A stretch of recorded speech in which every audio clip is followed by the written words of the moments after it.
in every family.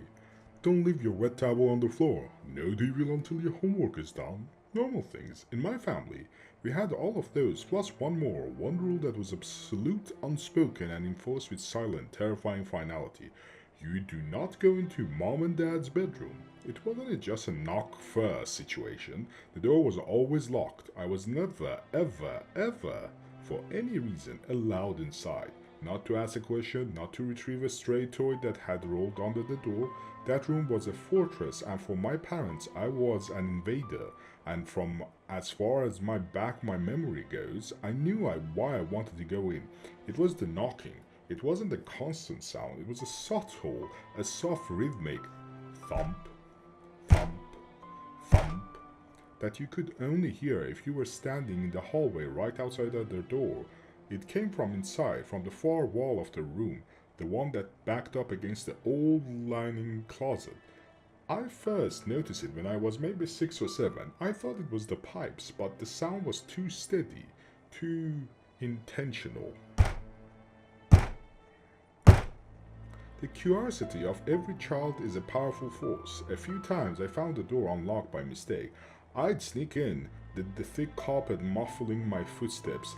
The room was always dim, the heavy curtains drawn. It smelled of my mom's faint lavender perfume and my dad's cedarwood aftershave. It was just a normal bedroom. A big bed, a dresser, a tall imposing wooden wardrobe against the far wall, and when I got close to that wardrobe, the sound was clear. Thump, thump, thump. It was coming from behind it, from inside the wall. I always got caught. It was like my mother had a sixth sense. I'd be in there for less than a minute and I hear her footsteps in the hall. The look on her face wasn't just anger, it was deep, primal panic, a terror that made her features sharp and strange. The punishments were swift and severe. No TV, no friends, grounded for weeks. My dad would handle the lectures, his voice a low, cold monotone that was far scarier than yelling. There are places in this house that are ours and ours alone. You will respect that, or you will find yourself respecting nothing at all. As a teenager, I tried a different approach and thought that direct confrontation will do the thing. I asked them at the dinner table one night, why can't I go in your room? And what's that knocking sound I always hear? Silence. The clinking of cutlery on plates stopped. My dad slowly put his fork down and leveled a gaze at me, and that was as hard and cold as granite. My mom just stared at her plate, her knuckles white where she gripped her knife.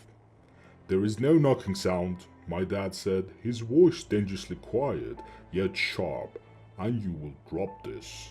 This is the last time we will ever speak of this. If you mention it again, or if I find out you have tried to enter our room again, the consequences will be something you cannot begin to imagine. Am I understood, boy? I understood. I dropped it, but I never forgot. My mother's behavior only deepened the mystery.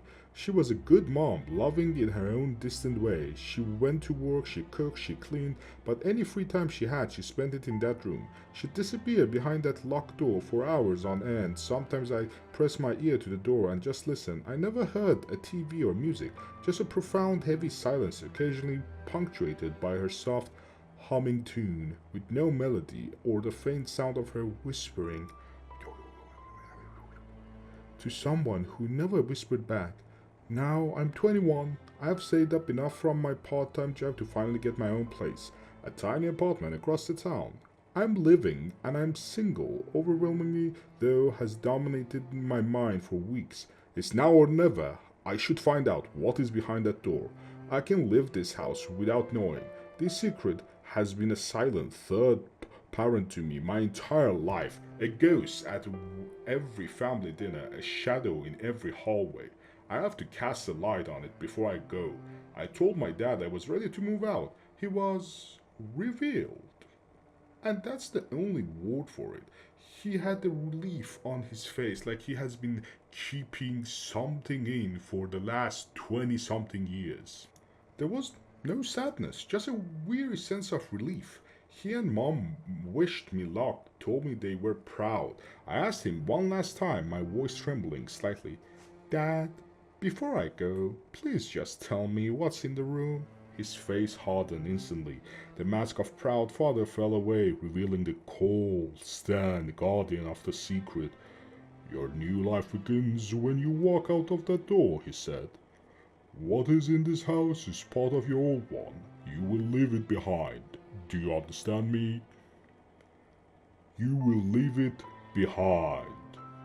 That was his final answer, and it was my final motivation. I spent my last night packing my bags, a hollow feeling in my chest. The next morning, I watched from my bedroom window as their cars pulled out of the driveway, one after the other, on their way to work. The house was finally mine. My heart was a frantic bird in my ribs. I walked to the kitchen, to the old ceramic cookie jar shaped like a smiling pig. It was there where it always kept the spare key for it, the spare key to my parents' bedroom. I reached inside, my fingers closing around a single cold brass key, the key to the room. I stood before their door, the key trembling in my hand. I slid into the lock with a well-oiled click. I turned it, pushed the door open, and stepped inside. The room was exactly as I remembered. Dim, still smelling of lavender and cheddar. The big dark wardrobe stood like a monolith against the far wall, and as I crept closer, I heard it, clearer than ever, like before. Thump, thump, thump. It was a slow, weak, but steady rhythm, growing louder and louder when I got closer and closer. A sound of flesh on wood. I knelt down, pressing my ear against the cold plaster on the wall, right beside the wardrobe. The sound was right there, on the other side. My own breathing was loud in my ears. I don't know why I did it. Maybe I just needed to prove to myself that I wasn't insane. I spoke to the voice in the wall. My voice was a choked whisper. Hello? Is someone there? My voice trembling. The knocking stopped. The silence that followed was so absolute it felt like a pressure against my eardrums. I waited and waited. Nothing. I was about to stand up to write it off as the house settling when a sound came back through the wall. It was a voice, dry and faint, rasping voice. A feminine one, stretched and thin like a recording played on a dying batteries. It spoke in broken, staggered syllables.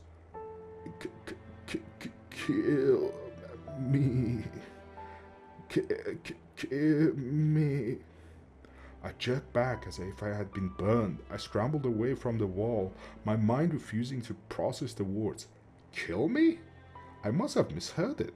It had to be something else, but the voice came again, a little stronger this time, a desperate, scratching plead. Kill me, please. This was real. There was someone in the wall, a prisoner. My mind went to a dark place, thinking my parents were monsters, that they had someone locked away. I looked at the wardrobe. It wasn't just against the wall. It was clearly, deliberately blocking something. My system was flooded by adrenaline. I grabbed the sides of the heavy wardrobe and pulled it. It was old, solid wood, and it barely budged. I grunted, dug my heels in, and pulled with every ounce of strength I had, my muscles screaming in protest. It moved, scraping, groaning across the floor, inch by agonizing inch. Behind it, where there should have been a plain wall, there was a door. It was a small, sample wooden door, painted the same color as the walls, designed to be invisible. It had a simple brass knob, but no keyhole. It wasn't locked. I could enter. My hand trembled as I reached for the knob. It was cold. I turned it, pulled it, and the door swung open with a low, muffled creak, revealing a silver of darkness behind it. I pushed it open the rest of the way. The space behind it was small, no bigger than a closet. It was a room, a hidden room, a secret room. It was filled with the clutter of life I had never known, tiny dresses hanging from a single hook, a small, dusty mobile with faded pastel animals, a stack of photo albums. I picked one up. On the cover, in my mother's handwriting, it just said, Our angel, I opened it. The photos were of my parents, younger, happier, their faces bright with joy as I had never seen in them. In their arms, they were holding a baby with a wisp of dark hair and my father's eyes. In the center of the small, cramped room was a makeshift altar, a small wooden table covered in white laced cloth, now yellowed with age. It was surrounded by dozens of candles, some new and some burnt down to melted stubs of wax. And on the altar, lying on a small silk pillow, I saw it. It was the baby from the photos, but it wasn't a baby anymore. It was a thing. Its body was small, shrunken, and desiccated, mummified. Its skin was pale, translucent, parchment stretched tight over a tiny bird-like skeleton. Its eyes were closed, its mouth a tiny black O in its shrunken face. It was a horrific, a tiny preserved corpse displayed like a holy relic.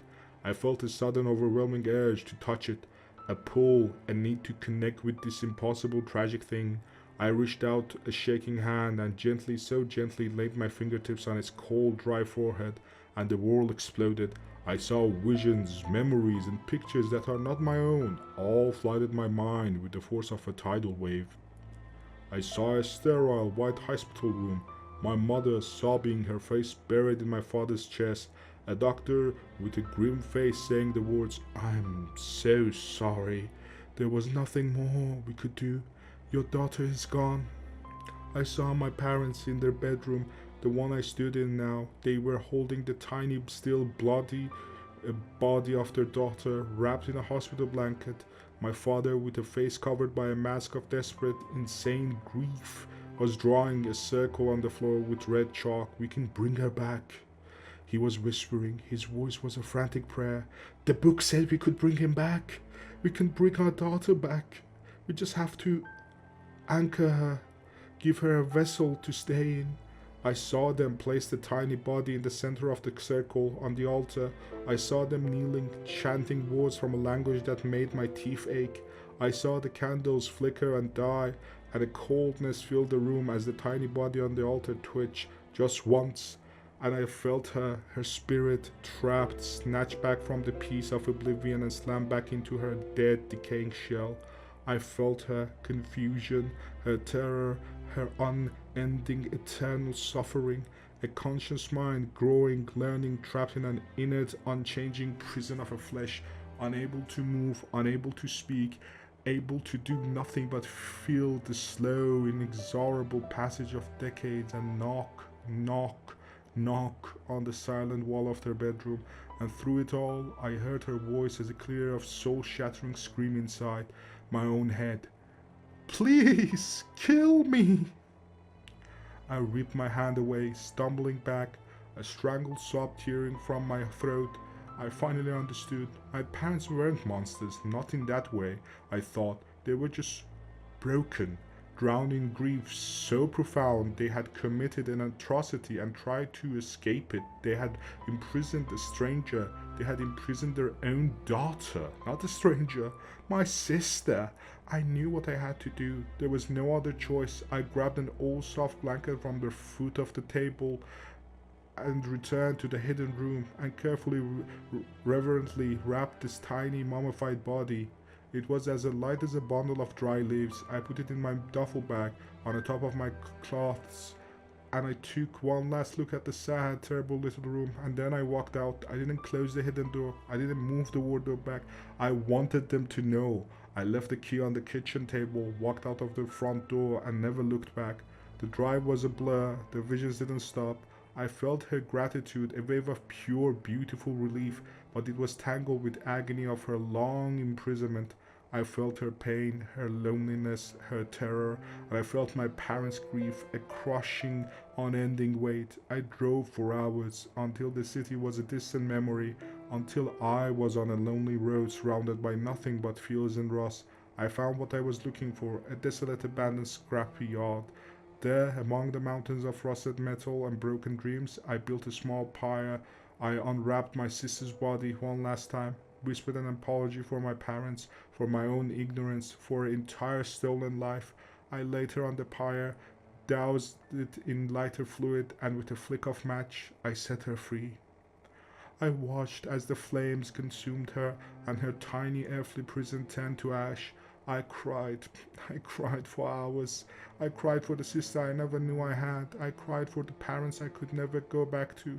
I cried because I had done the most merciful thing I could imagine, and it was also the most monstrous. They'll come home. They'll see the open door. They know what I have done. They will hate me. They will despise me for taking away the one thing they had left of her, even if it was a preservation of their memory. I freed my sister, but I destroyed my family. And now, I don't know how I'm supposed to live with that. This wonderful story was brought to you by Gamble Frank. Make sure you go drop a follow to him on Reddit. The original story will be linked down below in the description, and also his page will be linked down below in the description.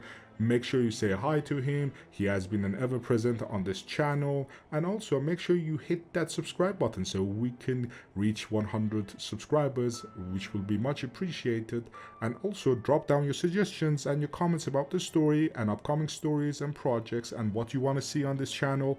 Make sure also you follow me on TikTok for more clips and teasers, and on Twitter for news, and on Twitch for streaming horror games and FPS games, so you can follow and enjoy and be a part of the community. And if you want to become an initiate, part of our community, you can join the Discord server via the link below by clicking on it, accepting the rules and the roles. If you do not accept the rules, and if you don't behave, you might be next.